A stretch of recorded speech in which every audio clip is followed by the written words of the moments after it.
I was Can just I about go to on a play in little? silver with my friends. I was like, alright, we're ready, and then you coach. So I'll call.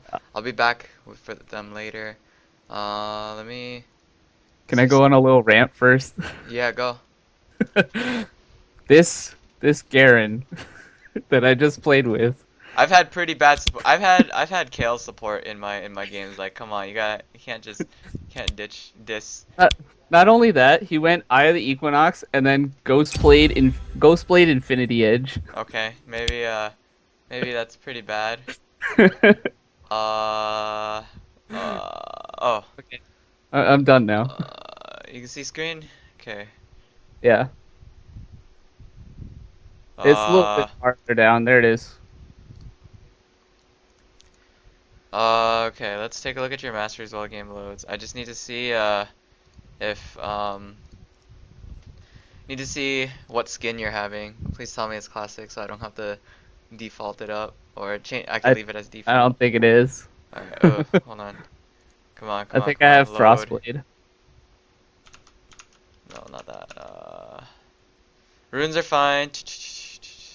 Masters are fine too. Okay, Frostblade. Yeah, no, Masters are fine. Some people take this for extra damage, but I think this is fine too. Um, Yeah, because you're going Fervor tank of Battle here. though, You're absolute going. must. Yeah, And then I'm gonna lower the volume so that they make sure that the audience is hearing. Because I've been looking at my old clips, I haven't been paying attention, but the audio has not been quite up there. You're up against Poppy, so this matchup is generally it's supposed to be a skill-based matchup, kind of it's very variant. In terms for items, you start Corrupting Potion, or you go Blade, or you go Shield. Depends on the matchup. Now you see that the champion that you're up against has Ignite, so that means that she wants to fight you, which means that the best course of action would be Corrupting Potion. That's just my personal opinion. right. It's actually not Poppy there. What the fuck? Okay, hold on. Why is that? Why is that a thing? Okay, it's Maokai.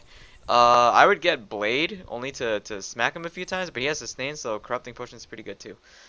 Um, and I didn't see. What did I not see? Your item build. Not your item build. Your skill max. Okay. So let's see It how is this matchup plays it out. is proper to get W first or max W first. Uh, so the thing with the W max versus the E max, which by the way you never max Q, W max is for against this matchup it's fine because you're not going to be trying to kill him. You're trying to farm, so sustaining Right. yourself throughout that it just makes so much sense. Versus a matchup like, say, a person that you need to fight like Riven, you know, that like you might be able to sustain, but like she'll stun you, so you have to stun her back, so you max stun. Matchups that involve like carry champions, like if you're up against a Fiora, you might want to max stun first, because if she parries it, you know, like if she can't parry it, then you're set. So then you just stun her, and then you win the duel, you know. Yeah. Carry top laners like Gangplank, you know, like that's a different kind of carry top laner because he can like counteract your stun. You know what I mean? It's always matchup dependent, but like most people do max W first against tanks because that's what the meta calls for. But if there's carry top laners, like if you're up against a Riven, if you're up against a Fiora, if you're up against a Jax, you want to max a stun first as a method of countering your opponent. Because carry top laners deal damage to you constantly, so therefore you gotta stun them so they stop dealing damage to you.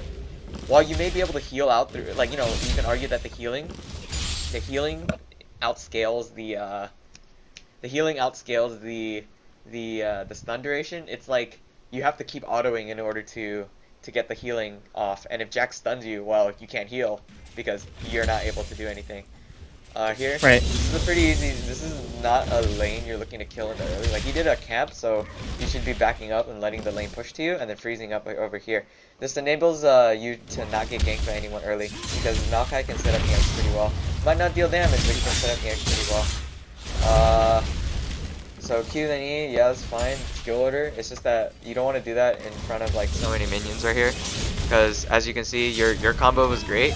Like it's a standard combo, but he didn't even have to touch you that much, and you've already taken too much damage. Now right here, you would reciprocate with a stun if you didn't trade earlier.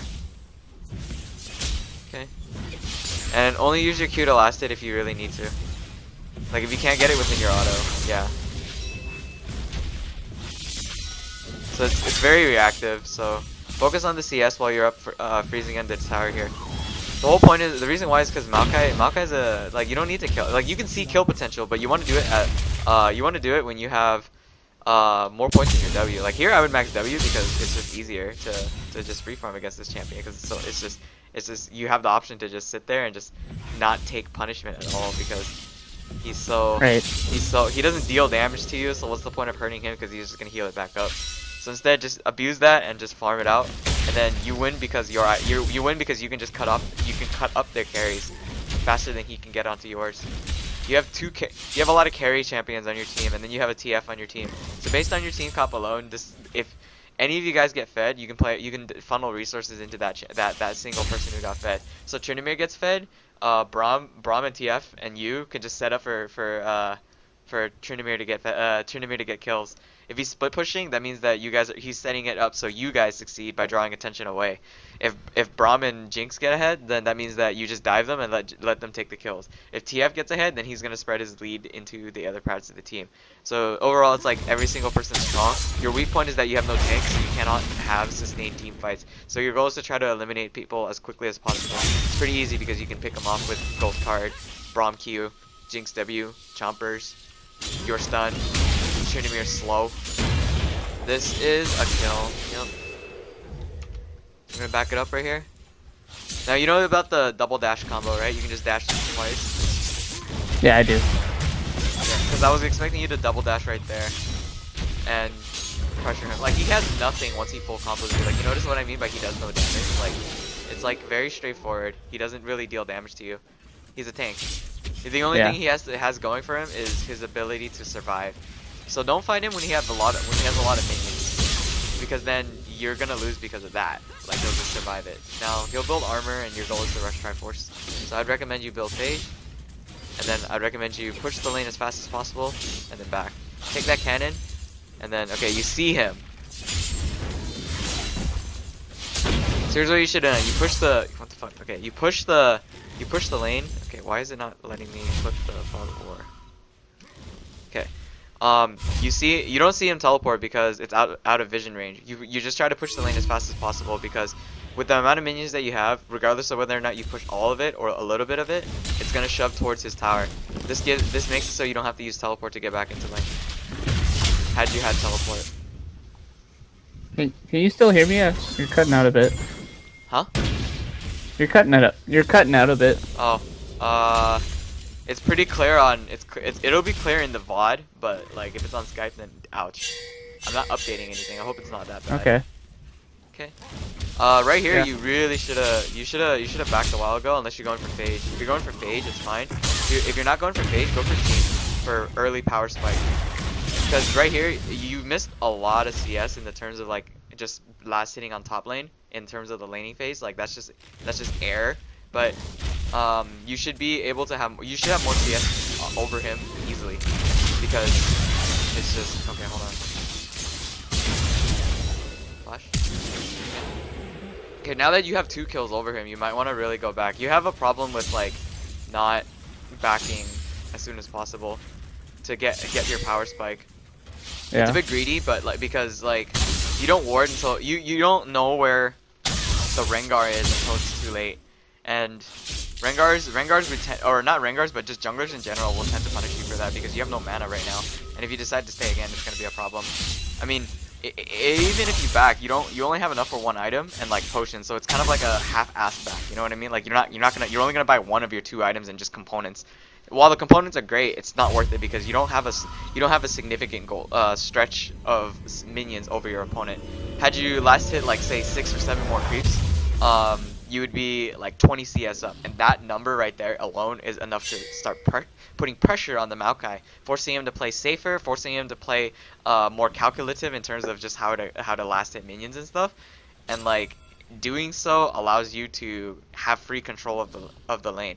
You look at him and you see exactly what he builds. So he builds Catalyst. This makes it so that your ability to stun him, because he has more HP than you, it's going to be easier.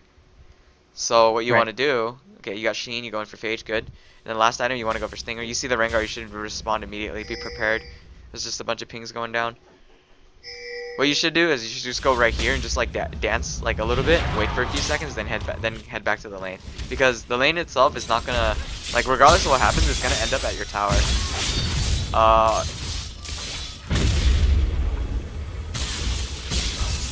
So what I wanted you to do was like I said, let it. So had you gone back, right? If you waited here to see if Rengar was going to do anything to the Tryndamere, that means you would stay here for about 3 or 4 seconds. Which means he gets 3 or 4 seconds of doing whatever he wants, which means he's going to try to push the lane. The closer this lane is here, the more up he would be, which gives you room to, you know, chase him down and stuff like that. Because being up here means that he's able to move back here, and you know, he wastes his ult, sure, but like, you can basically harass him more. You would have full control of the lane, which is what I meant earlier when I said when if it's up here, you have control of the lane. You can just step all over him, and you want to freeze it. The reason why is because you know for a fact that you're 2-0 and he's 0-2. He's gonna have to play safe. So just taking your time to CS because you have this lead is advantageous.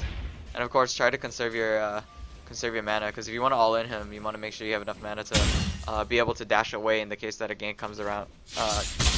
Gank comes around to punish you. Right. And you don't want to pop Corrupting Potion unless you're dueling him.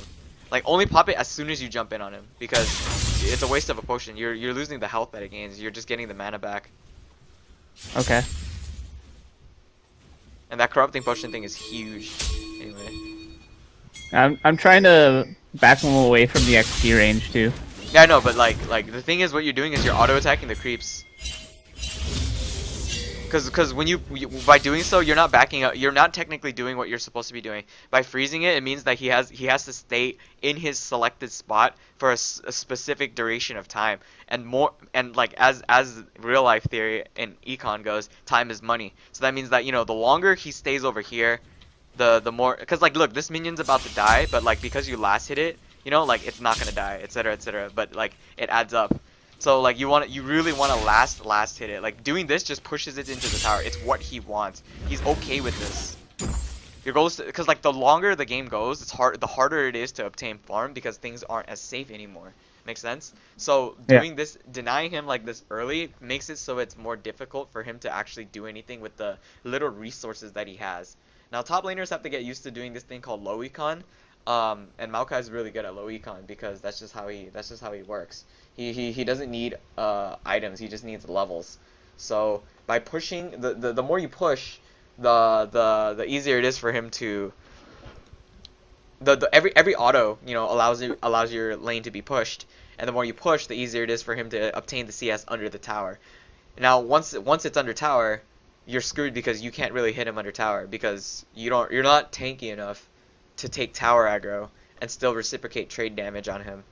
You know, you're not that strong yet. You only have two. You have one item and like 2/3 of another. You don't have items like you don't have a Triforce Randuin's over him or anything like that. You know, you're not ready for that kind of stuff yet. Right.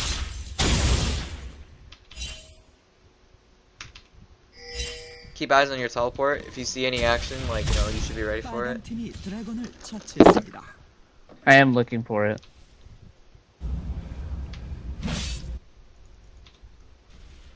This pink is fine, this ward's fine.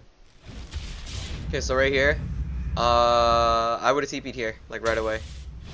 Well, not right away, but I would have thought about TPing right here if there's any more action going on. Since he keeps chasing, yeah, you could teleport here, you cut him off, and then he has to do something about it. See, like right up here, this will allow Maokai to farm in response, but you'd have to do this in the bush. And he doesn't have a very big window of opportunity. And while it is also okay, like if you had not seen that teleport opportunity, it is okay to like push the lane up too, because like there's certain times, like, okay, if you see like some people on the map, look at the map, look back up, start pushing if you deem it necessary. It's a split-second decision, but it again can make the world. Now it would have taken 4 seconds to TP, but then like Rengar has to path differently, so that makes it so that you know play things differently. What the?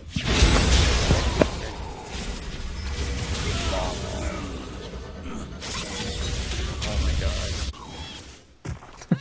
Tank this. Yeah. Don't let it hit the minions, because that has a chance for him to give him EXP by killing it.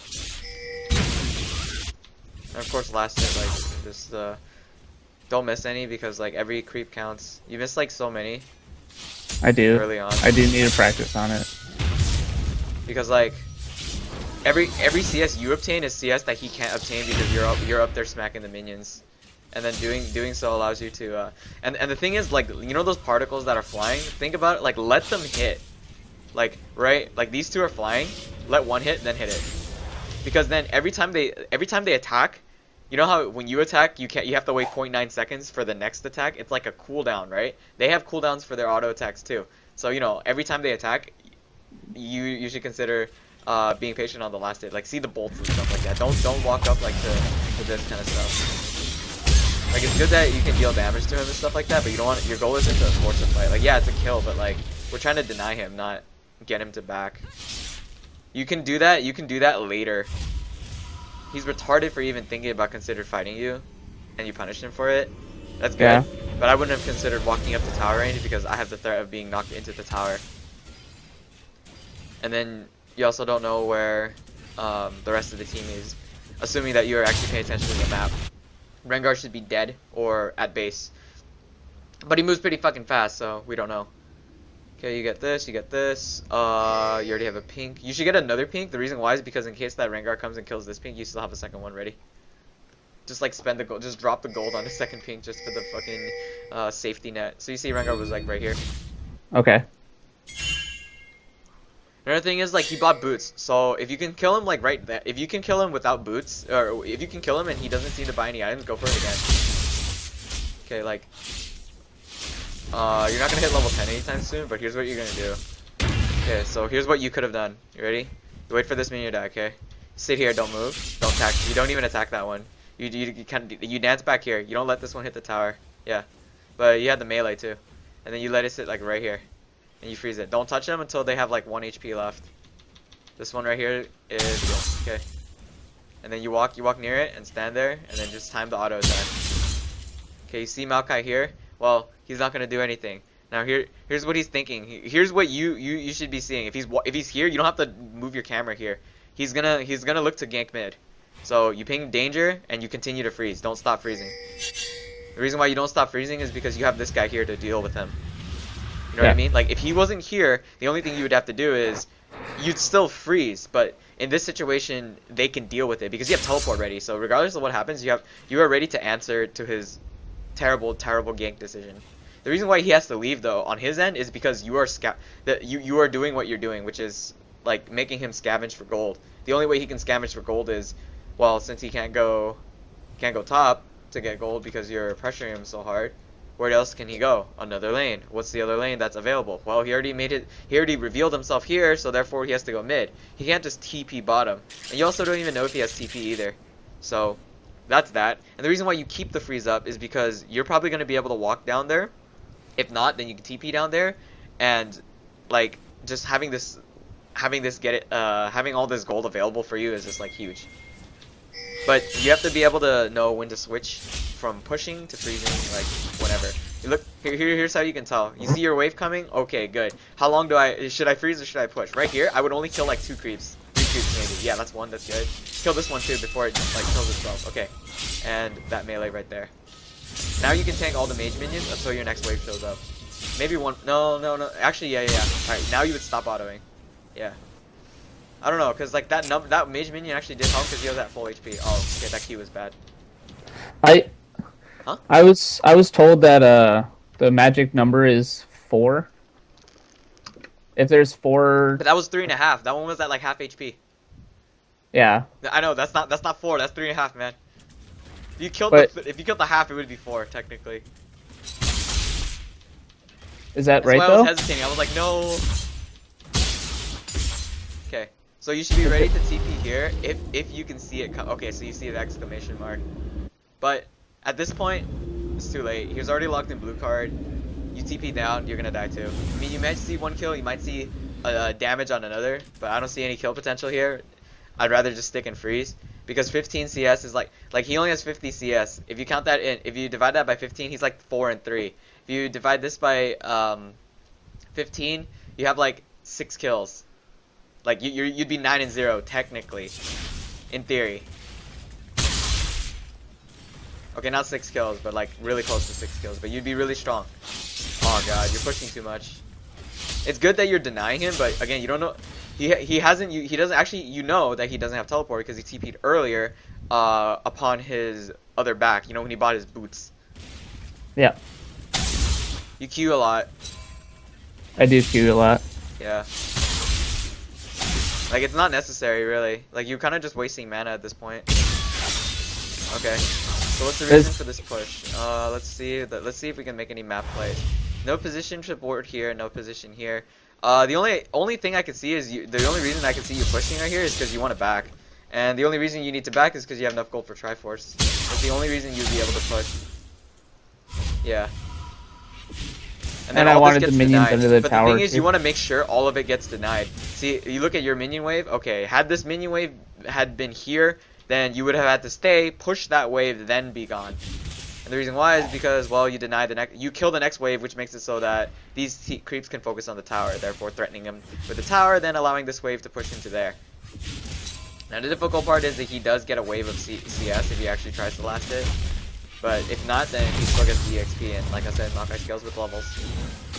So you got Triforce, you got Boots, you want to go for Merc Treads due to the fact that they have a ton of CC, they got the Crash, they got the Knockup, they got the Stun, they got the Snare, they got the second Snare, and they got the Slows. Just so many things.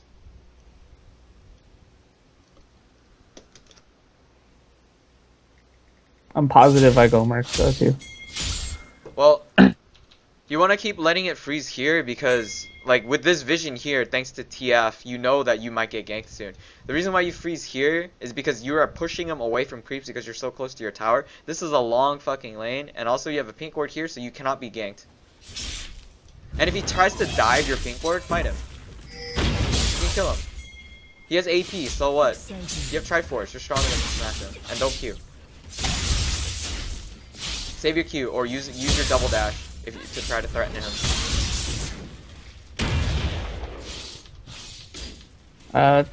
Can you reiterate on the double dash?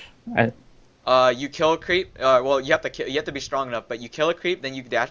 You kill a creep as a gap closer, then dash to your target. Okay, That's the double dash. I do know what you were talking about then. Because Irelia Q resets your resets cooldown if it kills the target. So then if you kill a target by dashing to it, then you can dash again. And for the price of for the price of 1 dash and 35 mana, so 95 mana, so basically like 1.5 dashes, you get a huge gap closer on your opponent. Now the thing is, Irelia, once she goes in, until her dash is back up, which is 8-second cooldown, she can't go out. So once you're trying to fight, the thing is, you're basically at this point telling them you're all inning them. Now you know that Rengar is here, and you had to have known that he was here the whole time. So in theory, you could freeze only because you know that Rengar is somewhere on the top side of the map, and he can ult in at any minute. You can use your dash as an escape. Like I wouldn't be surprised if you dash here and just start killing this creep and then running away. Oh god. So he's gonna snare you, then he's gonna try to root you. So you won't be able to move. So the best course of action is for you to drop your ult and probably target. I would say target the Rengar.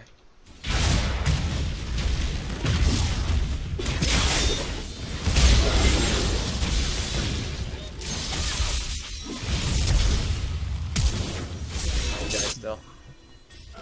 The reason why is because, like, you know that Rengar has, as soon as I saw the 5, because like once he starts hitting this this thing, you can detect, or sees that it's been warded, you can detect what resources he has because you have that brief window of opportunity. You had like from here to here, from him here to here, you had an opportunity to see what he could do to you. And most likely, most times, a good Rengar or a smart Rengar or just a Rengar in general is supposed to gank you when he has 5 stacks. So you're just assuming he's gonna snare me, and then since they have a Maokai, like I said earlier, Maokai is easy champion to set up ganks with because he just snares you. So you can't move. Knowing that you can't move in response to your gank, the only option is for you to fight. Because you can't run.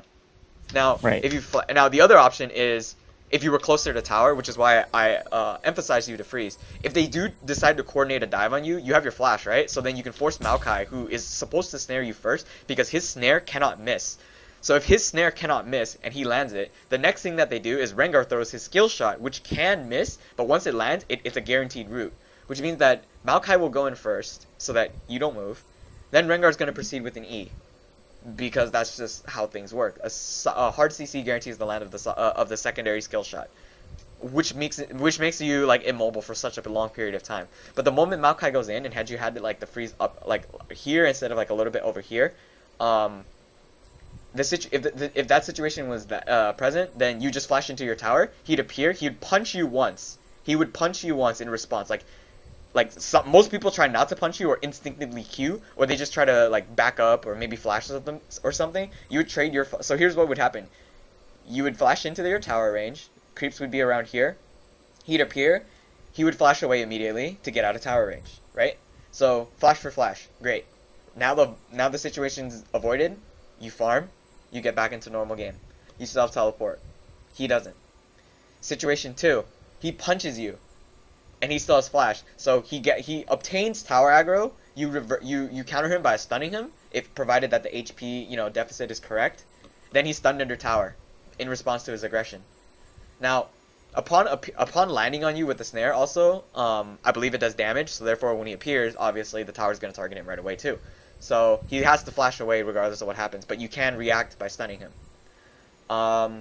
Situation 3, Rengar comes in, so he dies with you, like he dies with the Maokai. So now both of them are under trouble. But if they're good, they can juggle tower aggro and they try to kill you. But you have your ult to heal off of them, and you can heal off minions too. And then of course the last thing is, if you had it here, Rengar cannot gank you without threatening his own life, because he has to get within tower range, because the first thing Maokai's going to do is try to tank, and then Maokai's going to ult too, So Maokai will be the deciding factor whether he takes a ton of damage or he doesn't decide to dive you by flashing away.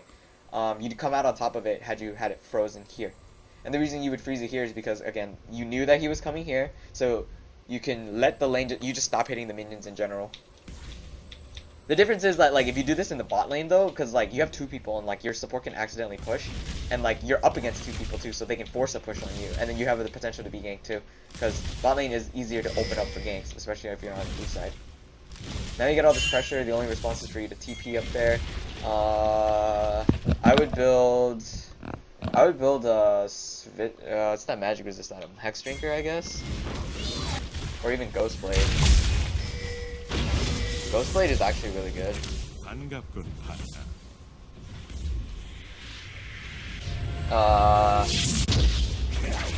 Unless he gets the stun, this is actually a really awkward teleport, because you kind of miss a few creeps here. And then you're going to push it with your Q, I think. I feel like you're going to push it. I wanted to be ready for the gold card. Huh? I wanted to be ready for the gold card. I thought he was... Because he has to be, like, if he doesn't, like, once he casts it, like, you can't expect him to land it, because the reason why is because he wasn't in range for it in the first place. If he can auto attack the Maokai, if you can see that he auto attacks the Maokai, then he's in range with gold card, because that's obviously how it works. Now, if he was never in range in general, then there's no way in any universe that you would be able to respond to his call. Okay. And, like, there was no kill potential in that, because, like, he can still get away by using his W to jump to a minion, which also allows him to avoid the gold card stun. This is an awkward way of walking around, but, like, Maokai has teleport soon, so the only best option here would be for you to kill Maokai. Now you want to kill, you want to try to get on the MF. MF is free. Save your E. You didn't need to either. Just use your W instead. Get the extra Sheen proc right there. The reason why is because in the case that someone actually does manage to come in front of you. Okay, never mind. It's up already. But yeah. Okay. This is fine. No. Push bot lane. Push bot lane. Reason why is because you can't get here in time. There's nothing you can do about it. It's gonna go down regardless. Trade towers. Look at all this free XP right here. Then he gets 3 stacks too. Oh, another wave shows up too. It's 2 free waves. Jinx is not gonna get that. You're not just gonna let Bomb get solo XP. It's pointless. Okay. It's like the theory is that, like, if you here's how my friend plays ADC when we do low elo smurfing. He says I go to the wave, like he's like Moses or something. I go to the fucking wave or something. Or no, he's not Moses. He's a California surfer. I go to the waves or some shit like that. But he puts a valid point always going to a creep wave allows you to control side lanes, and he's good with macros. So because like, okay, so let's say you push out bot lane, right? Like, if you push out bot lane, that means that they're forced to fight under this tower or do something in response to your creep wave that you have set up. That way nobody misses all that EXP that is there. Because now you're gonna miss this, he has to back because he could have just like taken 3 of them with you and then like backed with more gold in his pocket, which would allow him to purchase towards his next item, the Equinox. He's retarded, so he's not gonna build that. But if he were a good support, he would build Eye of the Equinox a lot easier, which allows you to have more vision control, provided that everything, you know, if everything just goes right. Like, if he was actually smart and he bought Eye of the Equinox, it would have been great.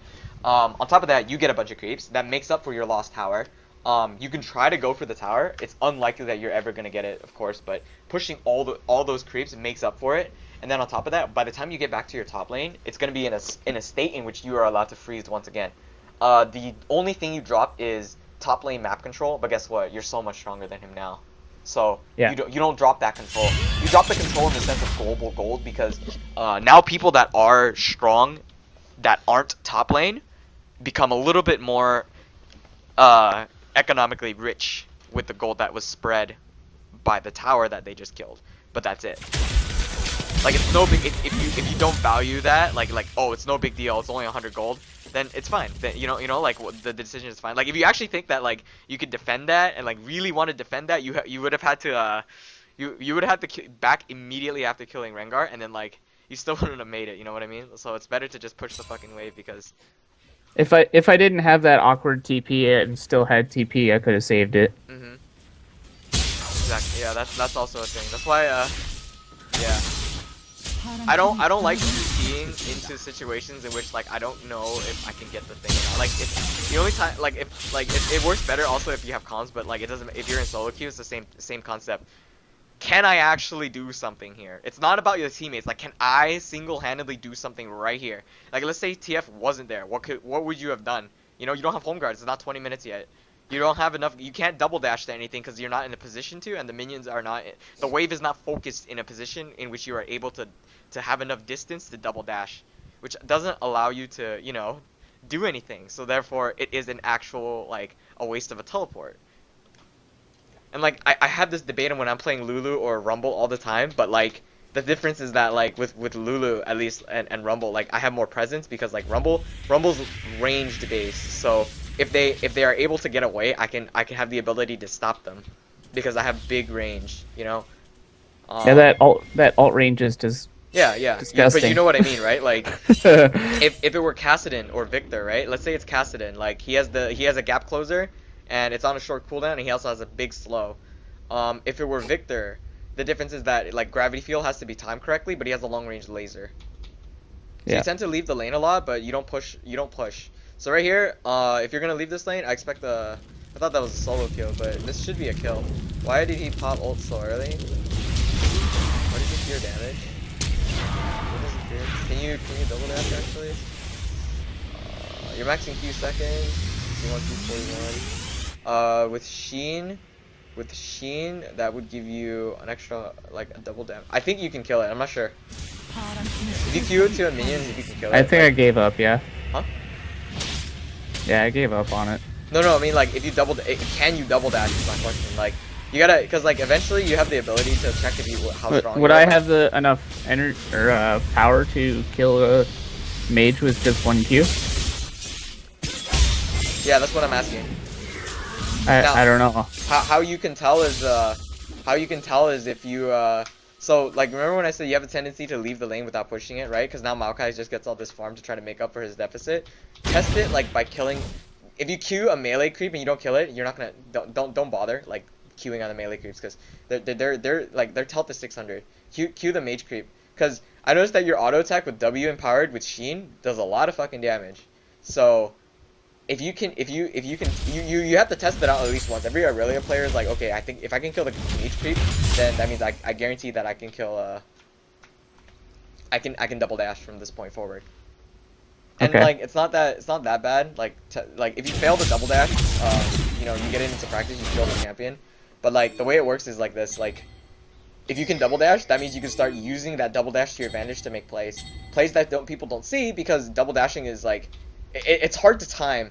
because the longer you wait to double dash, the harder it becomes, because the stronger the minions, like every 30 seconds new minion waves spawn, and as time goes on, minions get stronger, right? So it obviously becomes harder to double dash because minions become stronger, which means they become tankier, which means that it becomes harder to double dash because it's harder to kill them.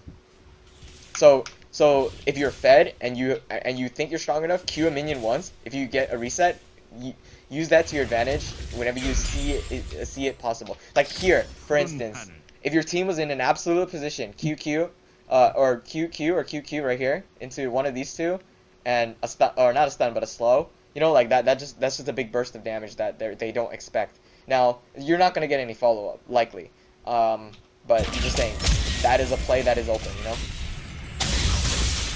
So it doesn't seem that you can actually kill it yet, but it was really close to dying. So due to that, think about that, you know, like, okay, I just need to get a little bit more strength. Now Mortius is fine.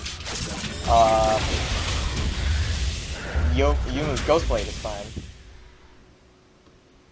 Now here's the problem. Standing still right here. Now here's the thing. Here's the Moses theory, or the surfer theory again. Go to the waves. If you wait one more creep wave, this is gonna push. This is gonna stop pushing. Therefore, you have to make the option. Choose one to answer. Choose one for you yourself to respond to. Now, had I played as my champion, my signature AD is Trist now, or usually I play Ezreal, Caitlyn, or Lucian, like, you know, the fun ones. But Trist is my macro champion. So with Trist, I would just be pushing right here. I wouldn't give a shit about what you guys like right now. I would also be going up here. So, you know, I would go to the waves because I need to always control the side lanes. Because your goal isn't to force a fight here, because you cannot force a fight.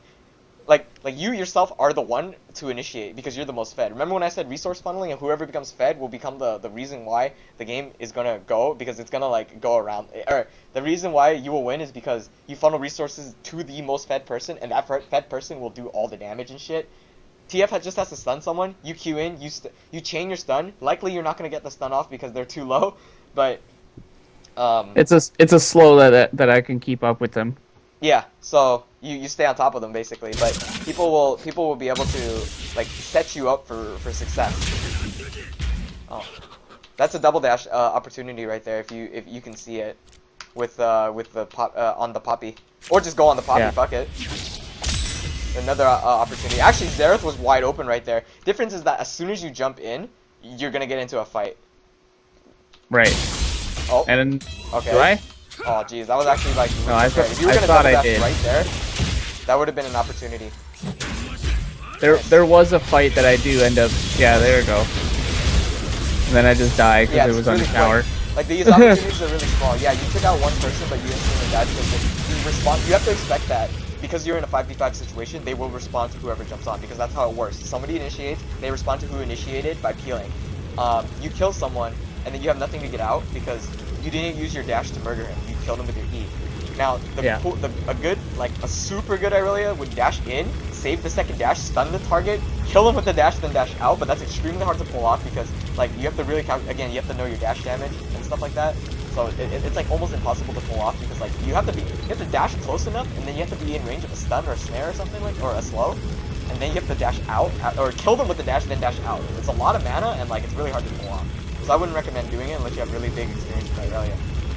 Now the next thing is, the reason why I said like you can make a play earlier, like around here, there's a play, like you can initiate on Poppy, it's okay. The reason why is because you were outside tower range, you know, like I expected you to like do it here only because it's safe outside the tower. Had you done like had you saw the opportunity for Xerath when you tried poking someone else down here, you know, it'd be easier because being in tower range is not something you want. Because like you took extra damage from the tower, you probably would have survived with like a sliver of it.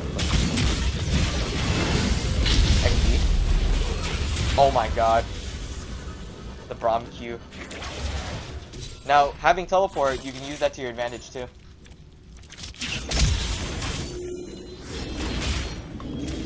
Now, the reason why you would be able to use that to your advantage is attack him. What the fuck? Oh, he's out of mana. What the? Why did he ignite? This bothers me so much. See now, okay. So here's the issue because so before you initiated, right? Remember I said right at 1832 specifically, if you waited one more creep wave, you'd be in trouble.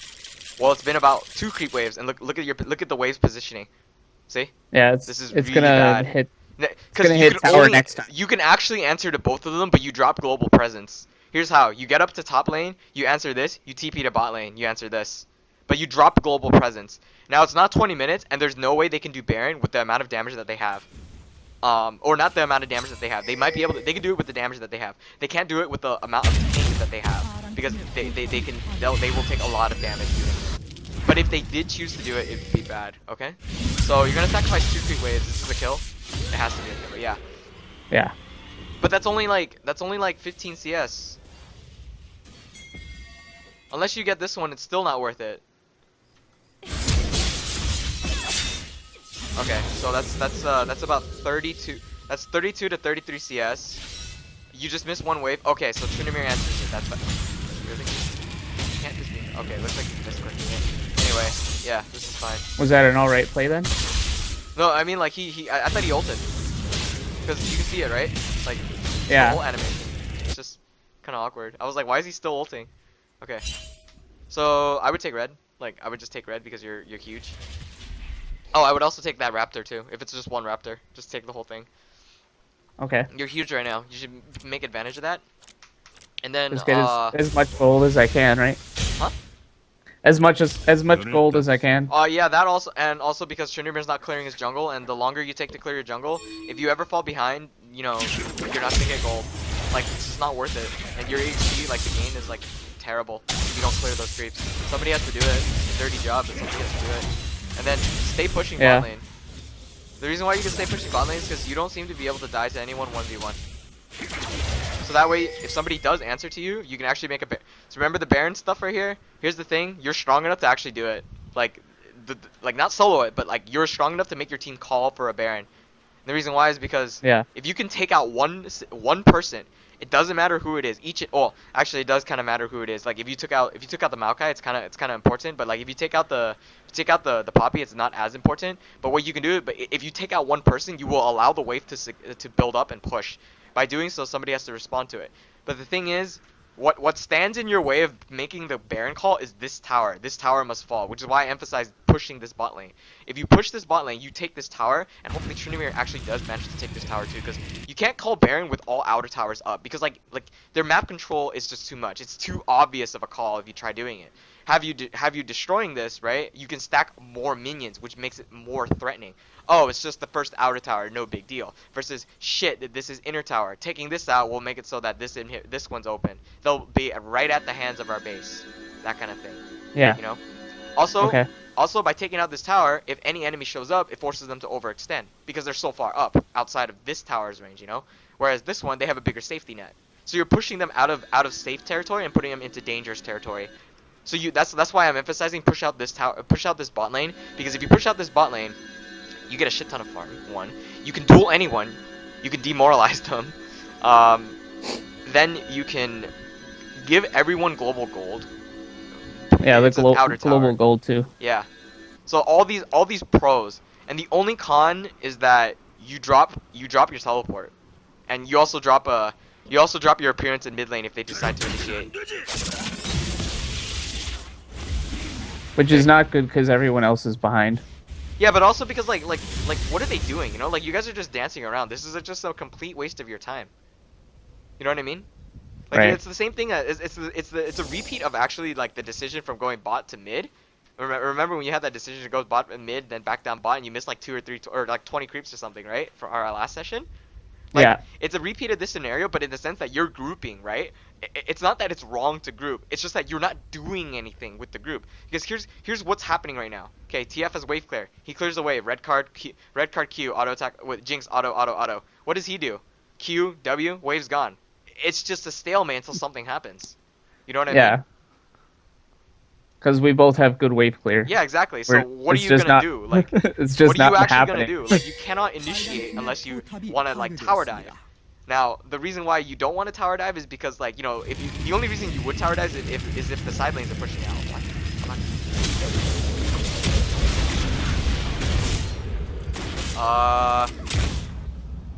You won't be able to do it. The double dash on the bridge. Oh, if you have dash on this minion, if you want to run away. That's too far now, but it's fine. Yeah, I give up at that point. Wait, Wait, did you Q that minion like just straight up? I did. Okay, yeah, you're strong enough to get dash kill it.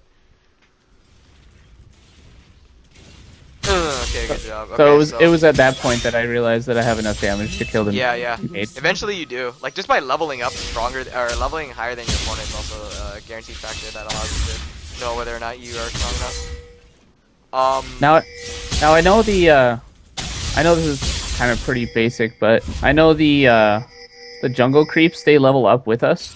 Yes. Now Kinda. I've seen the animation like a couple times, but It's like terrible. anyways. Do the minions get any stronger? Yeah, they do. They do? Yeah, They do minions, level these up minions, as well? right?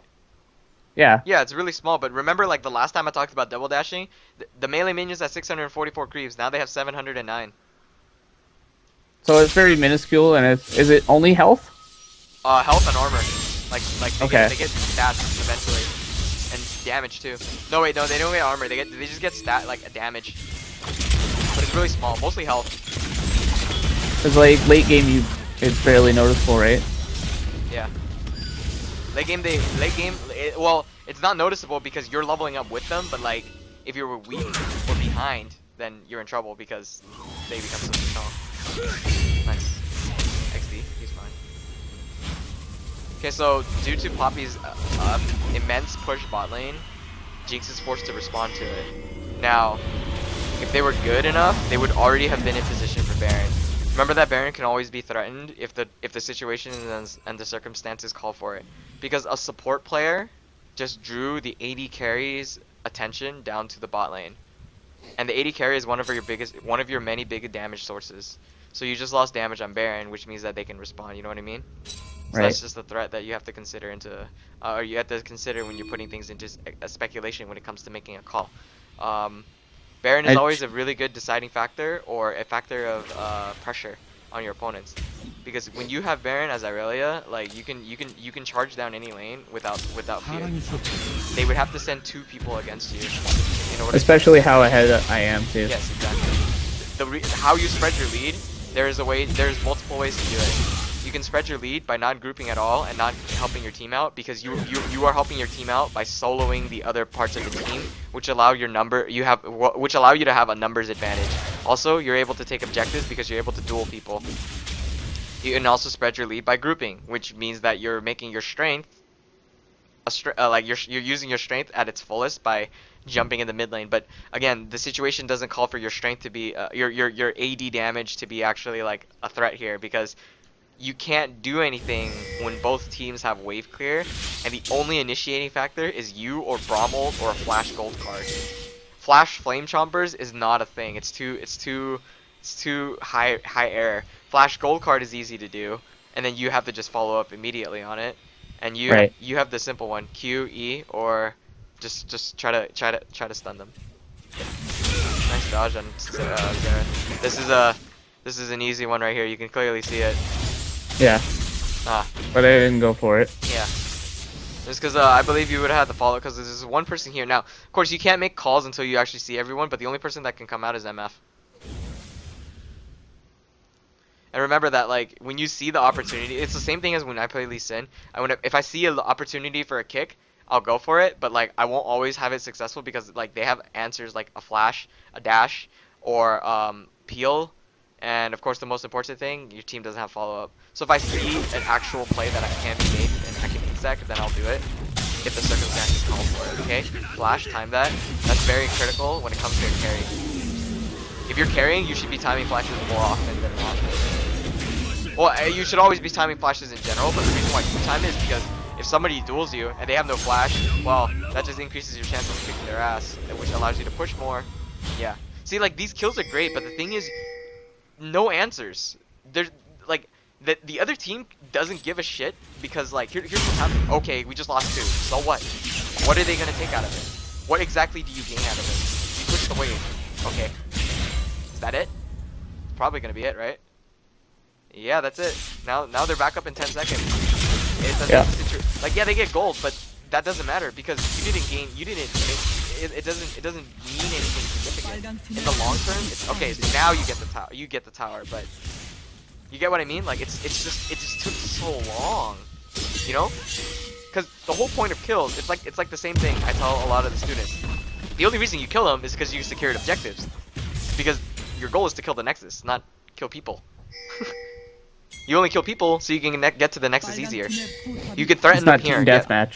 You can threaten them here, but the thing is, don't do anything here because you got this big wave. The more time you're wasting here, the less time you have to get this wave.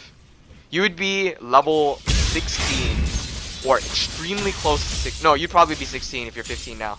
You would be 16 if you had done side wave laden management and wave control by pushing out and pressuring your opponents more.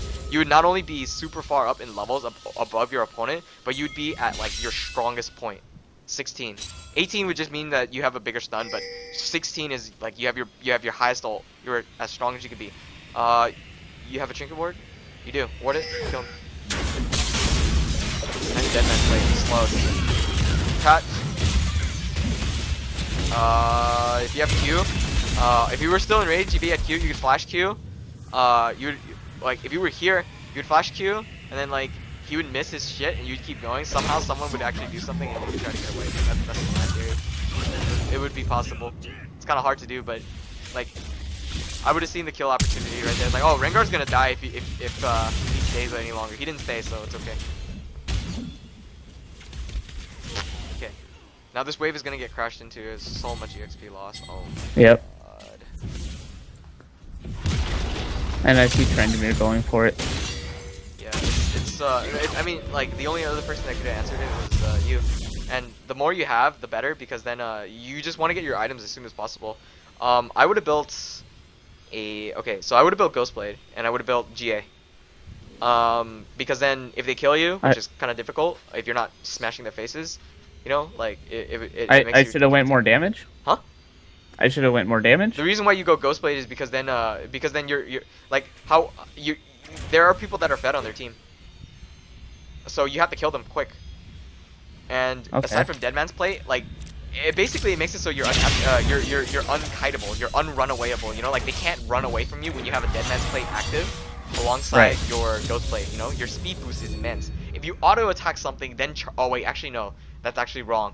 If you auto attack something, you would proc Phage, but you'd lose Deadman's, so therefore that's not the right idea. I'd lose my Deadman's. Yes, but once you catch somebody, they die. Like, the reason why is because you don't even have to stun them, you know that, right? Your Deadman's Plate applies a super powerful slow at 100 proc.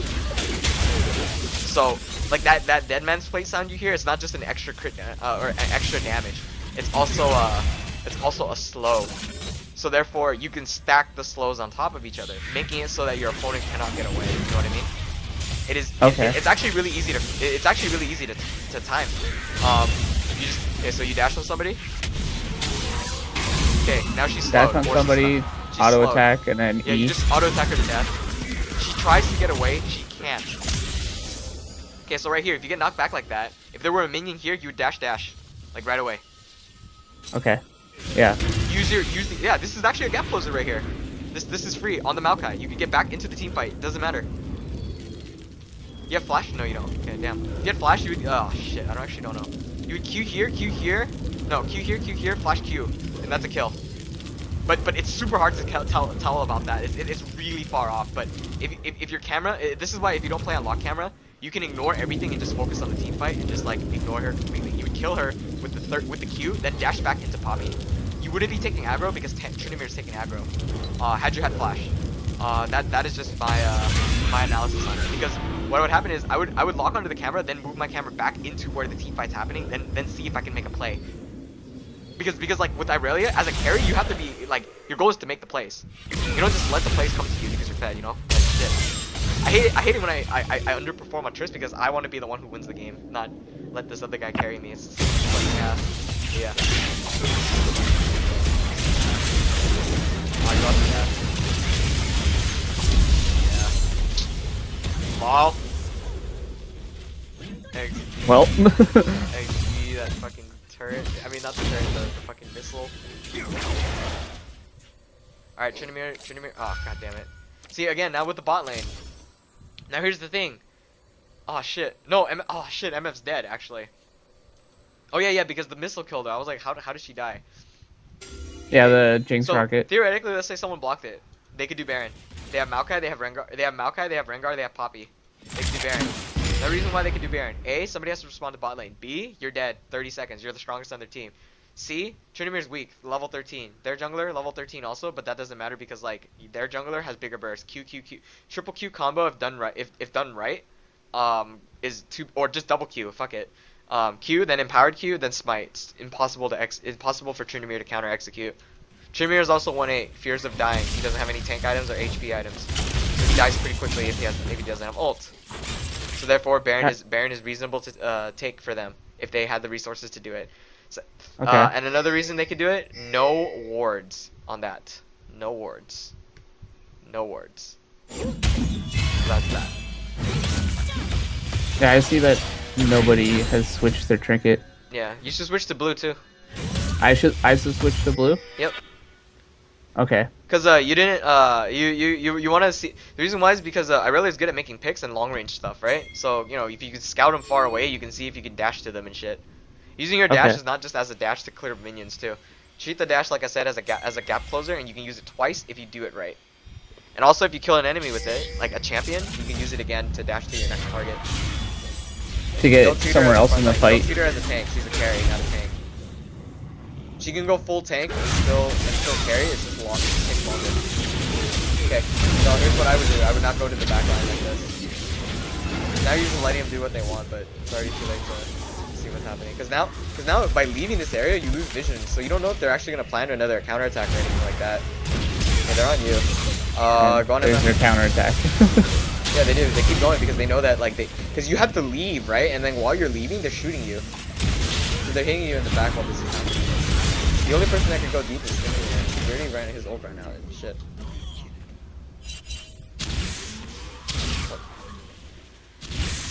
Okay.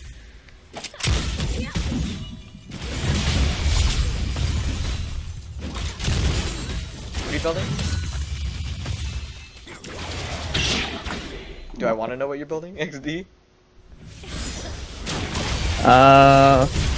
Frozen. Frozen Heart? Or Frozen Gauntlet? next, yeah. Oh, okay, because Gauntlet would not make sense. Oh my god! No, like, oh my god. They just let him die. Like, you don't just, they're not like Ezreal, or they're not like Caitlyn Qs where they like if you stack them, like, it does less damage, it's just, oh my god. You just, nobody gets, stop eating that, like, nobody gets hit by that shit, man, god. Yeah, that's a kill, yeah. Why didn't he, like, I'm just surprised he didn't wildcards immediately. Because if MF had cleanse, she would have been able to get away for that free. Actually, TF does a lot of damage. Yeah, he was the. Yeah. Him and I were the most. The thing is, he doesn't gank very often, but he also doesn't have 40% CDR, so that's probably one of the reasons he can't gank very often. However, whenever he does gank, remember that his ult pops and reveals vision, so therefore you are able to make a macro-based or a map-based decision based on the positioning of the opponents. Because Fog of War just makes it so that you have assumptions, whereas Twisted Fate removes all of that assumption and makes it guaranteed. This is their positioning. What can I do? Because don't treat TF ult as just like he has two parts of his ult: reveal everyone, then teleport. Remember that. Right. And the importance of the reveal everyone makes it so you change your playstyle.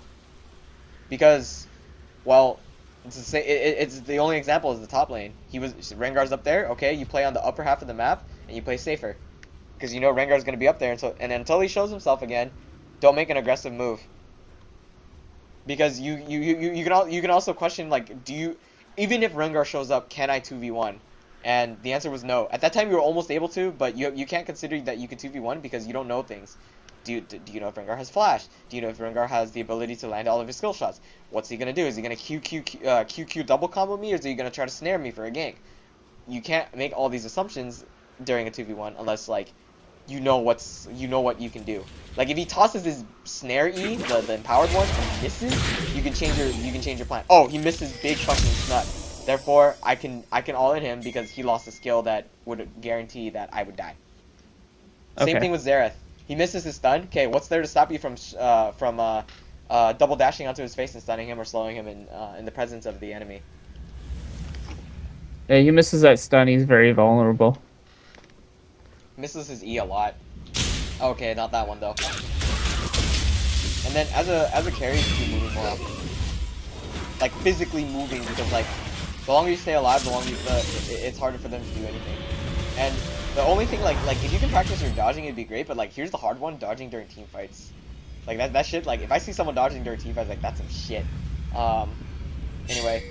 Yeah, it's always something like, that takes a lot of side practice. Like every time you decide to group with your allies, a side lane wave is pushing. Every single time. Okay. Now, the only way you answer that is you push out a lane and make sure that every single lane is pushed. If you feel like you need to group, like if you just think, okay, there's 3 people down, I want to join them. Let's look at the side lanes. Answer. Let's back. Let's back up a little bit. A little bit more. A little bit more. There is. It's probably because I'm always fearful that my team's gonna fight them when they have the disadvantage of the numbers.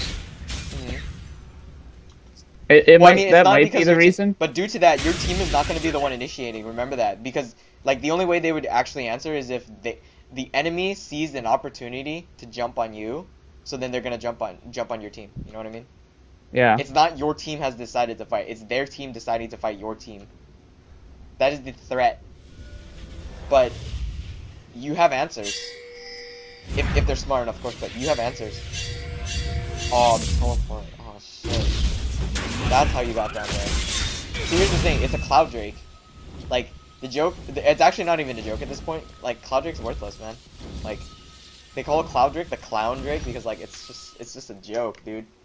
Like... Yeah. Like, even pro top laners, like, I'm not going to waste my TP for a fucking Cloud Drake, you know? Like, did you really... Like, here's what I'm thinking. Like, you actually use it. It's actually a waste of TP, to be honest. Like, it's a fucking Cloud Drake. Like... What is so significant about it? Okay, so actually, to answer that question, actually, if you're winning, it's good. But do you truly need it? Did you actually need to be there to take that? Like, as Irelia. I see Braum Q. I think Rengar would have gotten away. But I think they could have went around. But we don't know where everyone else is. They're all dead. Okay. Yeah. Then no, I didn't need to be there. Yeah, exactly. Oh, and then he DCs too. Great, but we don't know that. Then on top of that, you look at this. So before you TP'd, right? You look at top wave, top lane wave, and you could see that. Like, if you glance at it at first, you would see that. Oh, it looks like my lane is gonna push. But then you look at your wave, the next wave coming, and realize that their wave is coming too, and it's gonna build up, so it's gonna counter push. Okay. So therefore, you answer it first. Then. Now, assuming, let's say the situation played out. Rengar would have DC'd there, right? But we don't know that. Braum would have tapped him once. That would allow him to auto attack a few more times. The guy DCs, he gets killed. So regardless of whether or not you're there, you die. Then you guys rotate bottom. Now you're in a ready position to push, but you would actually be top lane instead, or you would actually be up here, you'd be walking to it. Then you see this giant wave. You'd be level 18 by now, by the way. If you've been doing this for correctly, you'd be level 18. And at that point, you're basically as strong as you can become, and then it just becomes items and then potions, and then you can continue carrying from there. It is possible. You'd be so strong with 6 items with GA and Ghostblade. Holy shit. Ghostblade, you'd be able to carry hard. And even if you don't choose Ghostblade and you go Blade of the Ruin King, that's even better. Like, it makes it so that there's no way they can catch you. You slow them down, you steal their move speed, and you have their defense point, you just smash them, they become really slow. Is GA pretty much essential on Irelia? I just like it because, like, if they kill you, then, like, you just come back to life. And if you don't prefer GA, you can definitely still consider the navigation setting like Ramsey, but it's fine. I just like GA on tank champions because if I die, then I come back to life, I can beat. And then, like, because I come back to life, they have to kill me again, and then I can always, look for output. It's because I have to be the initiation, right? Huh? It's because I have to take the initiation for fights. Well, you're the only one who can without the other people have to burn summoners to do it. Okay. And yeah, you're the only one who can, and remember, as soon as you jump in, they're likely to focus you more than anyone else, right? And then my team has time to get in the fight too, Yes, and then because when a GA if I die, procs, when a GA procs, people tend to stand on top of it and hover until the GA responds. So until I'm back alive. yes.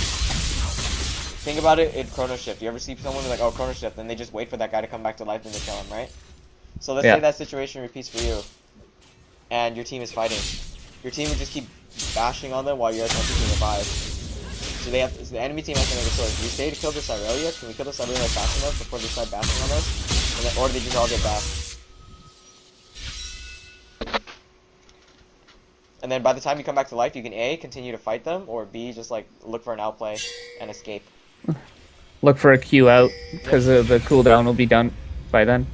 Korean advice, you just kill somebody, you get the reset, then kill someone else, and then get another reset, and then like dash to a minion. Easy. Alright. So this is a really dangerous call, because if you had blue trinket, you'd be able to scout the river. We don't know if the threat comes around here or not, so let's find out. Double dash?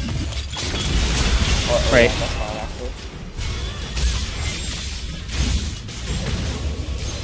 A lot of this comes down to side lane wave management. That's a kill, actually. Oh, he has both blades. Yeah. Yep. See the signature? I think it's now that I give up. It's at some You point. see Maokai and Xerath? Yeah. Could have attempted to cut them off, I mean. But then Trendemir keeps going. It's fine. Right. Okay. He gave up too. Can't tell what the next break is. That's okay.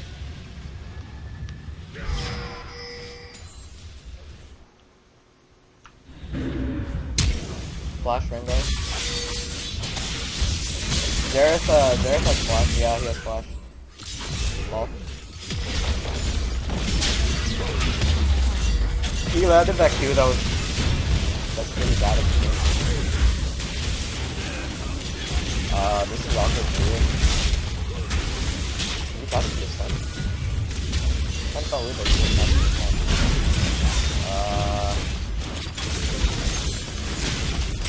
Kinda just died without stunning the Maokai there. Lol, that Q.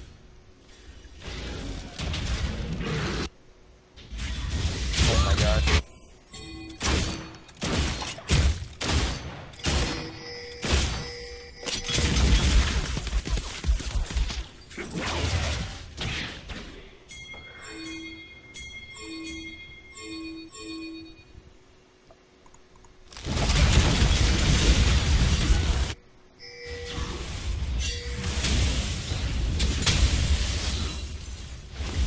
So when you got caught right there, I think you should have stunned immediately. Doesn't matter who, because like it's on a pretty short cooldown. Also, you'd be level 18 if you had to take more of the side lanes. Right. Yeah, she wanted to try and steal it. Yeah, no, but like you can't do that without vision. Right. That's where she needs the blue or you need the blue. That Baron was a long time. It took 35 minutes for someone to get the first Baron. It's kind of surprising actually. Because like it took so long to get the Baron, and like the Baron was such like a free opportunity if you had a more side lane wave control on either side. Like whether because their bot lane was able to push out you and your AD carry and stuff like that so many times. And they never went. They never went. They for never it. had an opportunity to go for it. The one time they did, they weren't in a position to. Because it was only Poppy dragging one person's attention, and then the two people showed up, and then that's when you guys could have responded with it. But you weren't in a position because everyone was already. Remember with the double kill down here, basically, right? And then the Rengar ran away. That opportunity was a good chance for you guys to Baron as sacrifice of the tower, or send one person down there, aka you, and then have everyone else go up there. But the position, the positioning didn't call for it, so the best course of action was just to forcefully gank those guys when it could have been better to gank them or to get Baron instead. Had everyone been in a more mid territory, like middle of the map, instead of being on the lower half of the map. Yeah, they had a really awkward. Dash to the minion now. Somewhere. Oh my god. No. Yeah. I need to think about those opportunities more, because then I can get out of fights. not opportunities to get out. It's like using it as a gap closer to get in and out of combat, but at the same time, it does damage, but it's a gap closer for the most part. It is a dash, and then on top of that, it's not just the kill potential in the lane that was a problem. Like, sure, you got the kills and stuff, and that's great. But it's like what you do with the lead is because this team comp, like comparing 5v5s, yours is supposed to be superior, and it has been demonstrated that yours was superior in a lot of different ways. Now the issue is that initiation might have been a problem, but you make up for that with just raw damage and raw CC, a lot of CC. The other issue is that upon having a lead, your best way to push it out is because due to the fact that your opponent and you have good wave clear or even wave clear, it is going to be fighting in one single lane to siege the opponent will just end up being a stalemate. Due to this, you must split. Which we saw. Yeah, you saw it, right? Like so many times, like twice, 3 times. Like you guys just stood there in mid, and your side lanes are being pushed against you. So that's bad because then you have to answer to them. Now, let's say they had another mid laner that doesn't have very significant wave clear compared to what Xerath can do. Like let's say if their mid laner was a Fizz or a LeBlanc, and while that is pretty cancerous, you can siege so much easier, right? Because they lack the wave clear. Yeah, exactly. They would have to use more spells, and Fizz has to use Fizz and LeBlanc have to use their escapes. Yours isn't technically an escape, but yours is also technically like still considered an escape if they do it right. But yeah, the only thing that you could have done in response to the wave clear versus wave clear is split push, and then because you're split pushing, you're drawing their attention, which means, and then afterwards you would join back, or you can actually just continue to stay in that one single lane. You just hide in a bush, wait for them to face check it, try to kill them, and yeah, because what you could have done is at top lane, right? Yeah. You could have pushed the lane out, waited in this bush, and then let the wave freeze, crash here. Wait till somebody looks like they're showing up, or like just wait till you see all 5 on the map. There's 3 mid, that means 2 are Mia. Where are the other 2? One of the 2 shows mid, okay, so that's 4 mid, 1's Mia. Where's that 5th guy? Wait till he shows up, then show up. If he shows up mid, then go push out top. Continue it. And then they'll send someone to respond. You never want to make a move until you see everyone on the map first. Okay. So that's there. And then freezing is good if you're able to deny your opponent. Irelia is really strong, able to do that kind of stuff. So consider that. And then maxing your abilities doesn't really matter with what you max second. Just don't max Q first. Nobody really tends to max the Q ability first in the first place. People usually max W then E because longer stun duration depends on the team comp. I personally would have gone E duration here too. I would have chosen the E, and because if I can stun Maokai, it'd be E easier. first. Huh? The E first. Second. Oh, okay. Post W. People still max W first too. Some people max E first. This situation doesn't truly call for it. The only thing I think that Q goes up on is let me check Irelia real quick. The Q is more bursty too, right? It just So, does like, more damage. Oh no, the cooldown goes down, so it allows you to dash more. But the only difference is with Equilibrium Strike, the E it lasts longer, going from 1 second to 2. It does a lot more damage, but it's just going from 1 to 2. Okay. Yeah. Because I'm not too sure, but I'm pretty positive that I maxed Q second. Yeah, you did in this game. Yeah. It means you're looking for more dashes. But as we can see, you don't dash too often, so it's kind of a waste. It's great for the burst, but I prefer stunning my opponents. Yeah, because I do know that the Q auto and then W auto for the Sheen procs is just huge burst. Q auto, W auto, yeah, for the Sheen procs, yeah. And it's a pretty good concept, yeah. That's what I was going for. Right. I wasn't thinking too much on the more dashes, so that is something to think about, and to use the double dash more. The double dash isn't just like it's more of a punish. It's actually you consider it as a punish too, because the way you use it is it's a zoning tool for people trying to CS because they don't expect you to dash onto a creep, then jump right on them. Right? Yeah, they're not going to expect that one. Yeah, exactly. Because like that's what I mean by it's a punish tool. So that means in the positioning terms, right? So we're gonna go back to our buddy Paint over here.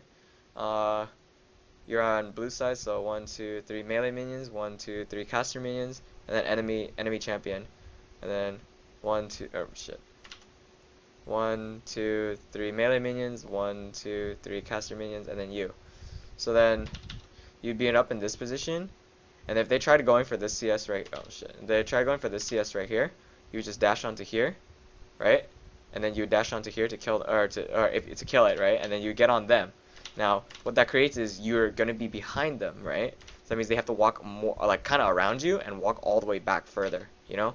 Also, by aggressively doing the double dash combo when the opportunity calls for it, or the situation is calling for a double dash to be able to be spotted. Like if you have a full HP minion and you don't kill it, don't double dash. You know what I mean?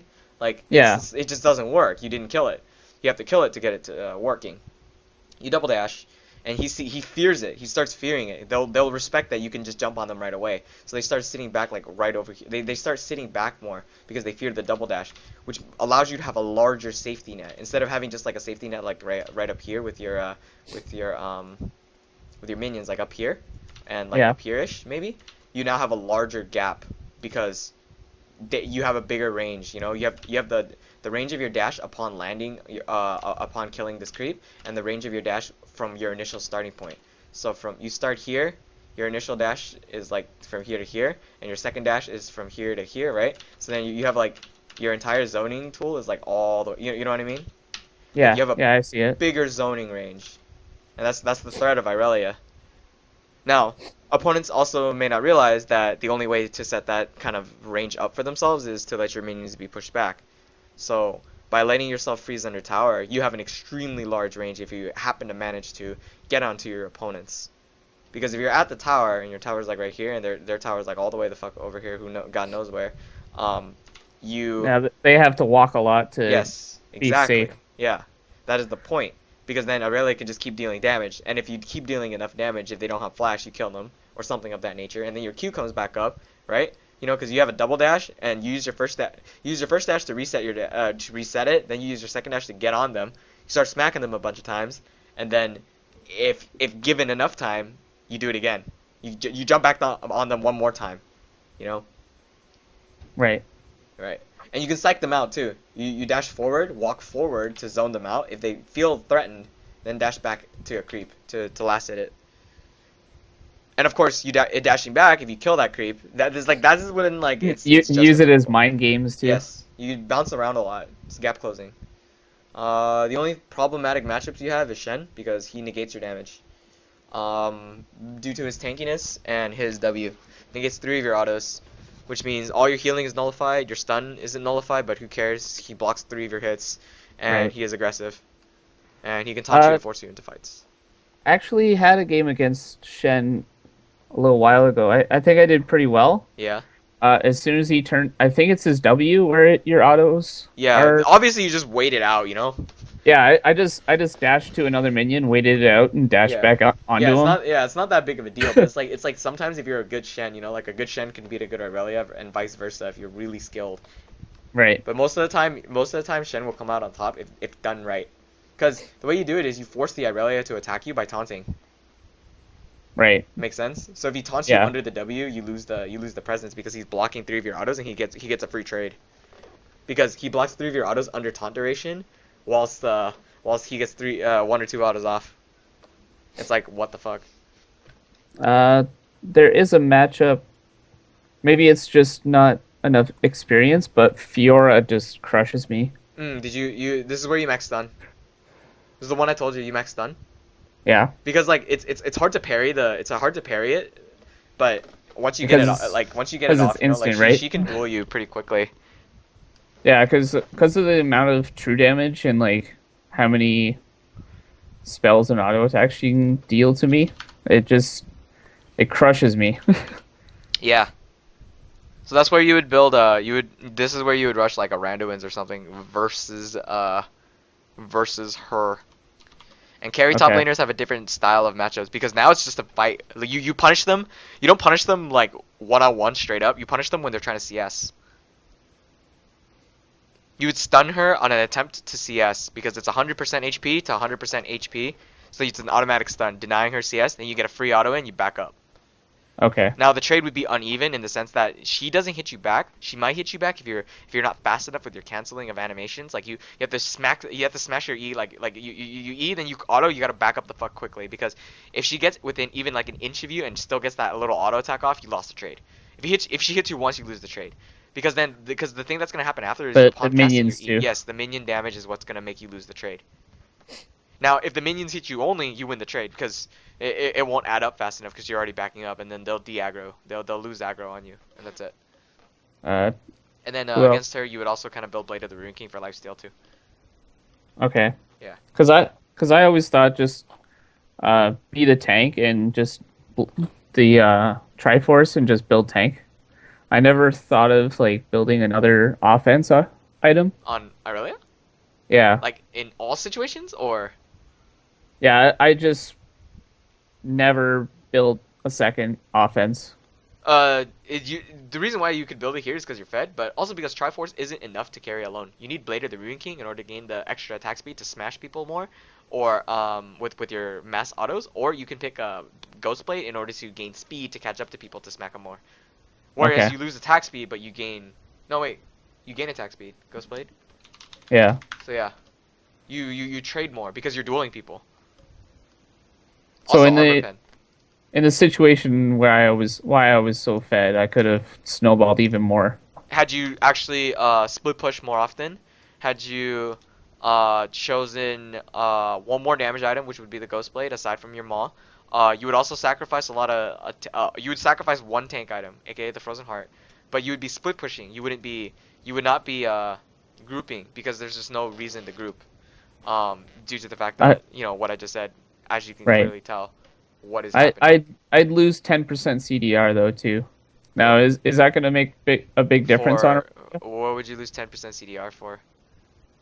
Well, 20% from the Frozen Heart I'd lose, but replace it You with you the have Ghost. max you'd have max upon hitting yeah, Triforce and Frozen Heart make you have max. Yeah, you lose 10% CDR. It's no big deal. Because if you had a good team comp, right? If you thought about it, you can also build Spirit Visage to make up for it. Yeah. Because right here, Kindle Gem, you already have 40. 20, 20, 40. So this is 50. Oh, so I was So yeah, yeah, wasted you were it. already capped. So you can drop the Frozen Heart, build Ghost Blade. That's 20 plus 10. It's 30. Then you build Spirit Visage to increase your healing, which comes from your W, which makes you have capped. You know? That Kindle Gym might have been my thinking of Triforce still being 10. Oh yeah, no, it's not. Yeah, I know. I also Yeah, see it. Yeah, because it's only been a couple weeks since it's been 20, yeah, right? yeah. No, I understand it happens. But yeah, It's the same thing Spirit with like some Visage people still looks. think that Triforce builds out of the Zeal and stuff like the old school build and Yeah, the stuff like Zeal that. too. Yeah. Uh, Spirit Visage would have helped with my healing too. Yes. Does it make a big difference with the W heal? Um. So it increases your healing by 25%. 25%. So that's like a quarter of all healing. Okay, You also have your ult. Your ult heals you. So right. you see what I mean, right? Yeah, it does a big difference on Irelia. Yeah. Yeah, exactly. So you get 26 HP per auto with max W, and you get 25% more. So we're gonna do like 26 times like 1.25. So you'd be getting 30 HP per heal. So every 3 autos, that's a little bar of health. That's 100 HP at least. Yeah, You have this mastery, right? So it's actually hey, gonna be uh, oops, it's not 25. It's 26, right? No, it's 13. Sorry, 13. You double it, then you do 1.33. So you get this much HP. So 3 autos already is this much HP per 3 autos though. So if we divide it by 3, it's gonna be this much. But your It's still a lot of health per auto. per auto, 35 HP, without having lifesteal as part of your core build. Like, let's say you didn't build Ghostblade and you chose Blade of the Ruin King instead. You would drop, you wouldn't get 10% CDR because Ghostblade gives 10%. Yeah. You would already have 20, but that's fine. It's not too big of a deal. But you receive healing.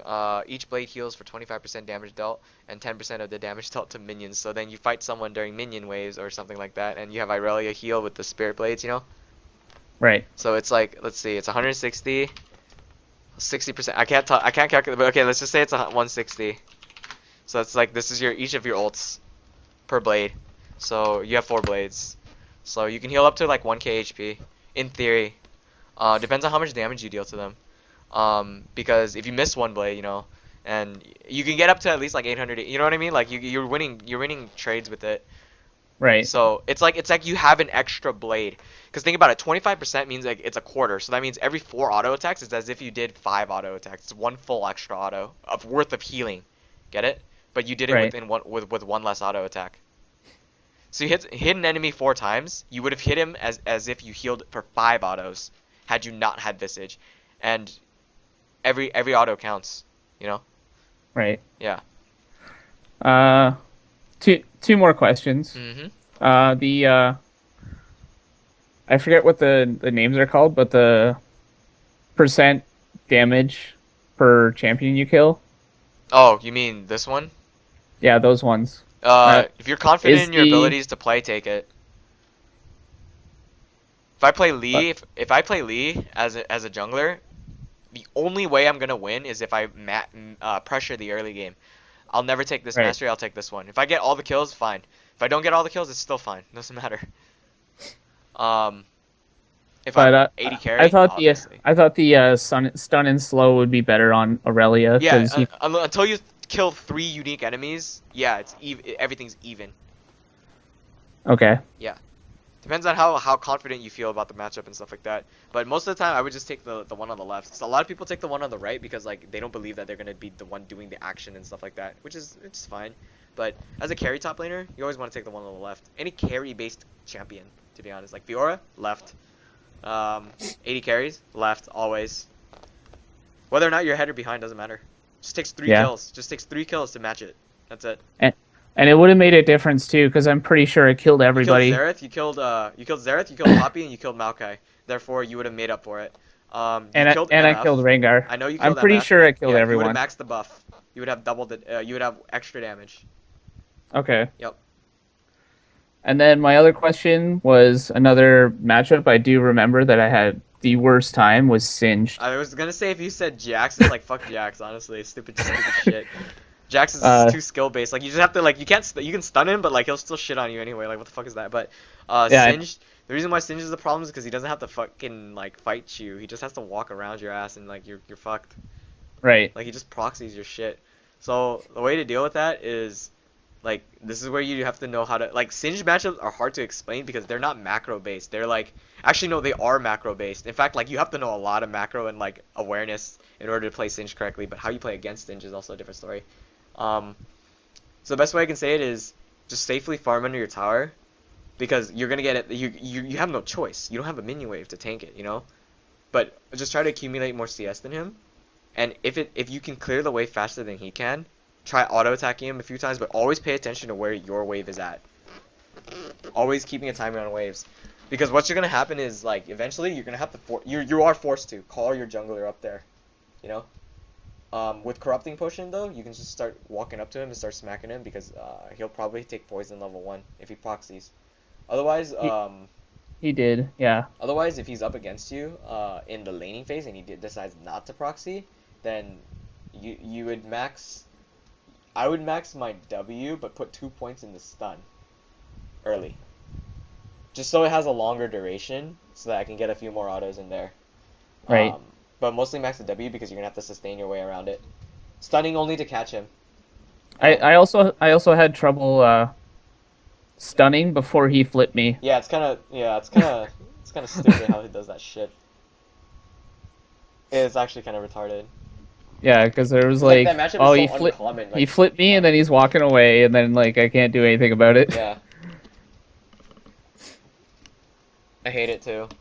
So The like, thing with that is that like the way you win against him is you group up more. But the only reason that he'll counter you is because he goes into your base and just starts like pulling minion waves so you can't group. So the best way is to split push unless you can kill him. But if you can manage to just because like the only way you threaten him is by auto attacking him a lot. Like just hitting him a lot without yeah. fear of actually dying to his poison. Like Uh, pretend that his poison doesn't mean anything to you and just start killing him. Especially my early game. my idea was to rush Spirit Visage. That's good too, but then you don't have damage. He just has to rush tier if he's good. If he rushes tier Roa and Rylai's, and then you can't catch him from that point. Once he gets his Rylai's at any point, you're screwed. Yeah, he went Roa Rylai's.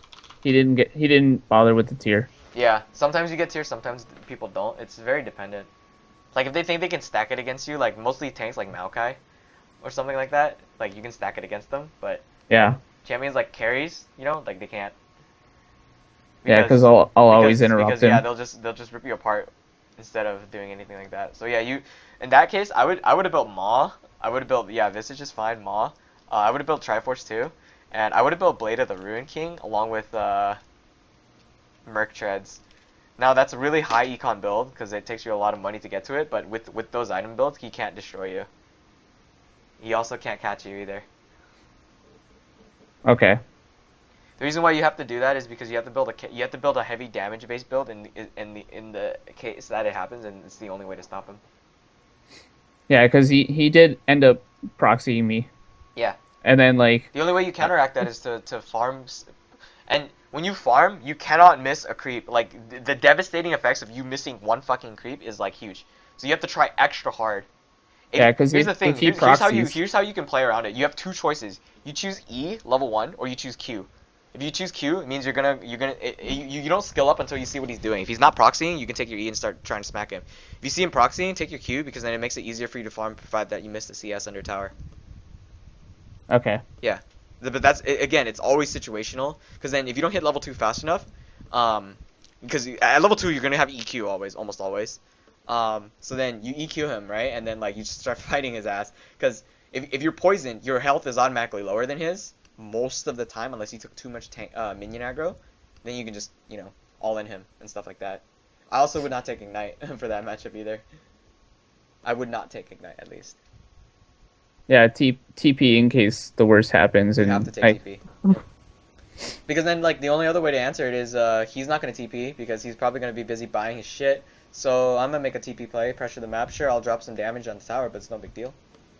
Yeah. Kind of thing. But that comes with macro because then you have to consider again, it's the same situation. Do I stay in the side lanes or do I group with my teammates? Because do I spread my lead, etc., etc. So it's kind of hard to tell. Always a hard decision to make.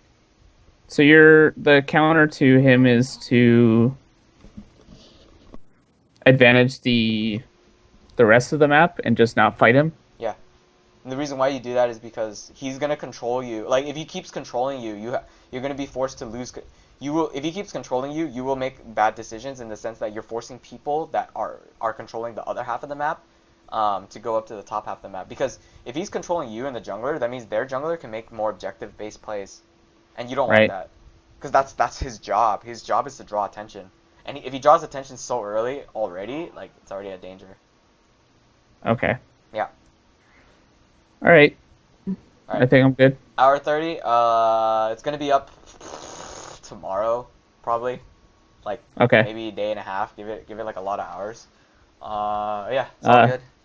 The connection did get better, but I'll have to rewatch the beginning. Yeah, because the cutting out and stuff. But luckily, my OBS can record the quality whether or not my internet is up or down.